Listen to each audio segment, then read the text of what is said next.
What's up, everyone? This is Malik here with the Seventh Eye Movement. Yes, I said it, the Seventh Eye. It is no longer called the Fourth Eye Movement. It is the Seventh Eye.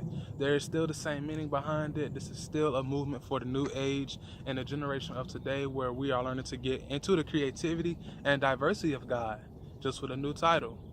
In today's video, we're actually going to be talking on my reason on why I decided to change it from the fourth eye to the seventh eye. Okay, so easy, simple to explain. My reason for changing it was basically because God has been telling me to do it for some time. Actually, when I first started, when I first started the Fourth Eye Movement, that was when I was in, I almost said high school, when I was still in college for the fall semester. I was thinking about it, was processing, but the name of it, Fourth Eye, it wasn't clicking to me correctly. It wasn't clicking to me right, and I was so moved by the idea that I felt like it matched. But what wasn't clicking to me was actually God telling me you need to change the name. But I was so stuck on the idea of it. I was like, oh no, this is just a feeling or anything. So as time went on, the same feeling was still there. You need to change the name of it, and you need to pick something else. And mind you, the fourth eye as well, it does have background. And there is a belief behind it. If you guys have heard of the third eye, which many of you have, the fourth eye is no different.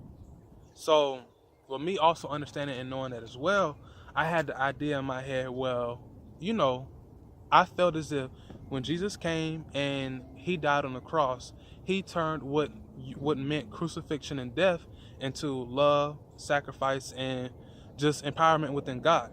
So I felt as if, well, even if the fourth eye has a whole doctrine and a belief and a demonic background behind it, I felt as if, I could change that myself.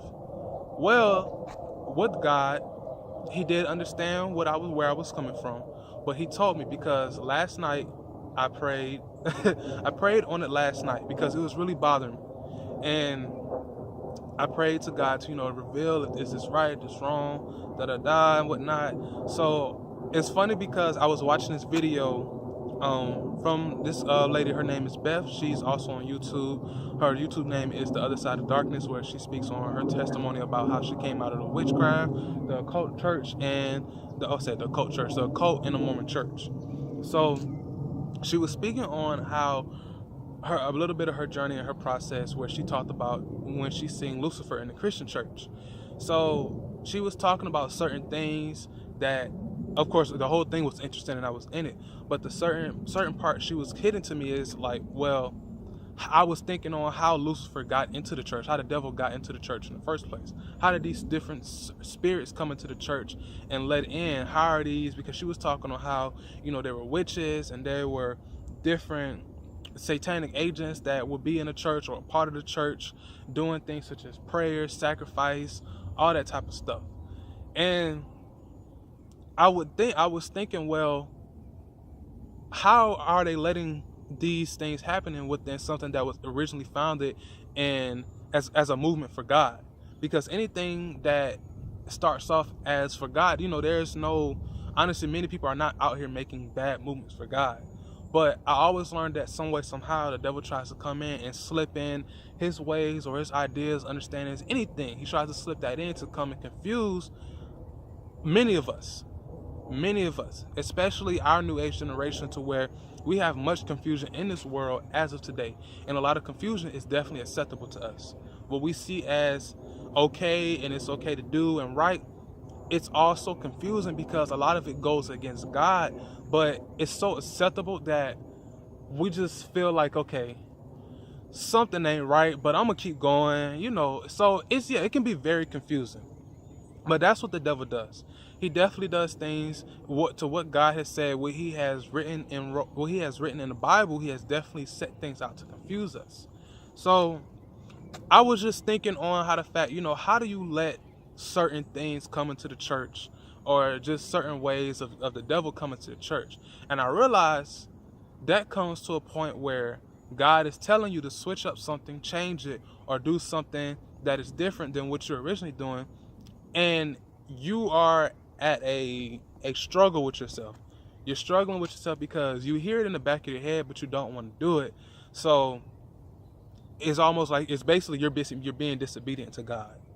And I realized that's what I was on the start of doing from the get-go, because although I did want to change the I had an idea where, even though the fourth eye has a whole doctrine. And by the way, guys, if you ever want to look up fourth eye, it's funny because a friend had told me when she was looking up my YouTube, she saw that it was other things that had fourth eye, where she's seen things of like talking about opening your gates, and she saw this one picture of blood in the tub and stuff, and just a whole bunch of mess that has to just deal with satanic rituals and belief, basically, and how to get in the devil when you thinking you're getting into God or you're getting into yourself. So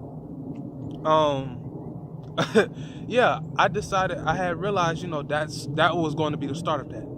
That was going to be the start of that from the get-go, of me not listening to God and wanting to carry out the word of God, but not listening to him at the moment of today.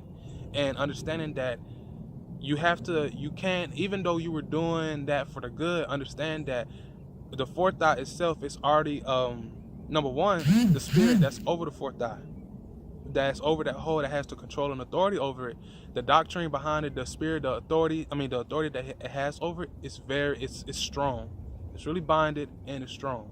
So allowing that spirit to slip in to what you're making a movement for God, but you're giving it the title fourth eye to what he has already to what that spirit already has authority over, you're allowing him to slip in and cause confusion in what you're doing. And number two, although I may have that understanding, I have to realize, like, I may have that understanding where, I want to change the name and how it is and blah, blah, blah. I had to understand for myself that that's misleading. For many who are looking at this video or any of my videos, they may be new to anything such as hearing about third eye, fourth eye, learning about demons, anything that I'm going to be speaking on, learning about the diversity in God is new to that. And I realized even though I'm starting something for a good cause, I have to be mindful of what God is telling me, because there will be times during your process and during your development and your movements in God where the devil will definitely come in and try to mess you up. He did the same thing with Jesus. He came to Jesus and basically he told him, I will give you the world if you bow down to me. He tried to test Jesus. He tried to see if Jesus would give in to him in many different ways so he can mess up the whole movement that was set from the beginning. So if he's going to test Jesus, he's definitely going to test me. So yeah, that's basically the understanding that I had got from it. And I would definitely say I like that happened. That whole process happened for me switching it from the fourth eye to the seventh eye, because that showed me, be mindful. And it showed me it's not just me seeing and telling and hearing or just someone telling me. It was just me knowing, be mindful of what you do, how you do it, and confirm a lot with God. Even though you may hold strong to the movement and how it is so good to go to God and get confirmation.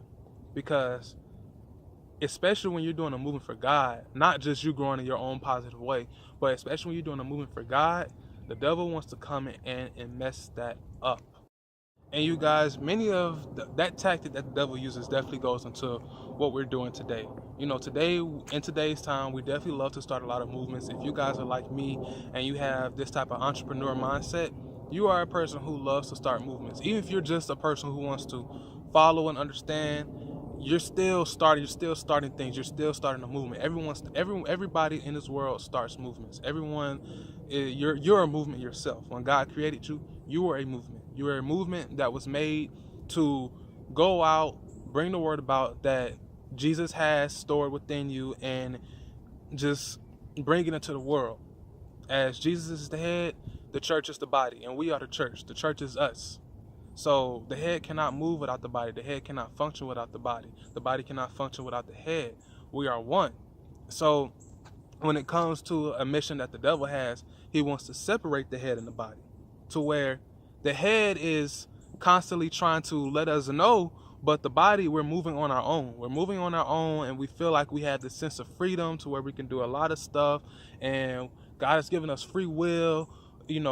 It's just that is a habit that we really get into, and we start movements, any type of movements, creative, just anything. We start movements and we do it on our own. A lot of times we don't confirm it with God, but we think it's okay because we're not doing nothing negative, and of lo and behold, the devil finds a way to slip himself into it. A lot of times people have started movements and they have passed away, and their movements meant good, but there are many who come in after they have passed away, or they gave that ownership of that movement to someone else, and lo and behold, the devil tries to take that in control. So it's through many things and everything. Even when Jesus died on the cross and Christianity came about, it was set out to help many of us who needed help in this world, as far as gaining an understanding through who God is, our love for him, and how to get in a relationship with him, and to know who the enemy is. But of course, just like the devil loves doing all the time, he loves to come in and confuse us, make us not understand what is easily understandable. I've definitely started learning more things myself through my process and my growth, such as I've learned that, even though, okay, I'm pretty sure you guys have read in the Bible where when you die, you go to heaven and hell. Well, I recently discovered that an individual, however you do it, you can make a contract with the devil to not, when you die, to stay here on this earth. I didn't know that was possible. I didn't think that was possible. There was a time when I was like, when you're growing up, you hear about ghosts and spirits not passing on, and some staying, you seeing your loved ones and whatnot, and a lot of confusion, especially on TV and just what we hear. So I definitely have understood that you do either go to heaven or hell when you die, but now I understand that it's possible to sign a contract with the devil of him keeping you here on this earth. And for me to comprehend that, I had to understand that that's the purpose and the point of what he's doing. He set out to confuse us, set the laws that God has made and he has established in the Bible. The job of the devil is to come in and confuse us and mess the laws and everything and how it's said to be done up, to where we may actually see somebody, whether it's a past loved one or someone in a dream. We may see them as some type of spirit or ghost, and we're so confused because we'll think, oh my God, like, I thought that everyone was supposed to go to heaven or hell when they die. But that's the purpose of the devil. Not only confuse us within our minds or spiritually, but just to bring that physical confusion, to where we're seeing someone with our own eyes who we thought was dead. So a lot of confusion, a lot of confusion. I can also tell you guys as well, one experience I had with something similar to this topic is I'm mixed with Creole. And if you guys don't know, Creole is a mixture of French and Haitian. So I remember growing up, people will always ask, well, not so much, but anyway, growing up, many would ask, what do you mix with? I would say Creole. They say, oh, do you know about it? The research, history and stuff. And I never bothered to look it up. So it had got to a point where I was like, someone had told me, you should really look it up, learn about it, this, that, find out. And I was like, okay, I'll take that in. So the semester that I had took off from college, I was going through a tremendous process with God. That's another story. But it was on my mind at one point where I was thinking, I want to look up Creole, learn about Creole, what it's about, this, that, and stuff. Because, it's really on my mind. Now, mind you, the number one thing that was on my mind first about Creole was voodoo. Because I knew that Creole had voodoo was a huge thing as far as like when it comes to Creole. So that was the first thing that came to my mind when it was Creole. So one day I was just thinking on it. Like, okay, I'm going to look it up. The next day I'm going to look it up. I'm just going to look it up. And mind you, voodoo was on my mind. Voodoo was on my mind when it came to Creole. So I was, it was as if I knew that as soon as I looked it up, the first topic I was going to be the first thing I was going to be researching on was voodoo. I was going to run into that regardless. And it was in the back of my head, but I was still getting myself ready to look up about Creole and everything. So I went to sleep the night before I was going to look it up. And I had a dream, and in this dream, I was in a cave. I walked down the cave to the end of it, and at the end of the cave, there was a desk right there. And I sat down. On the other side of the desk, it was the devil, and on the desk, there was a paper and a pen. And basically, I was getting ready to sign my life over to the devil. After that dream, I woke up, I said, never mind. I'm good. That's how I felt. I said I'm fine. I'll go look up something else. I'll just turn the TV on and watch something. Find something to watch. That's how I felt, because it was like, okay, yeah, I'm glad I had that dream, because it showed me, like, even if I look up, whether I still want to look up Kriya or not, I have to be mindful of what doors I'm opening. That's what I have to be mindful of. What doors I'm opening and how I'm opening it. So, yeah. Thank you guys for watching. I hope that you guys enjoyed it. Feel free to leave any comments below. Email me at 7i with VII@gmail.com. And you guys have a blessed day, and I will see you guys another time. Adios.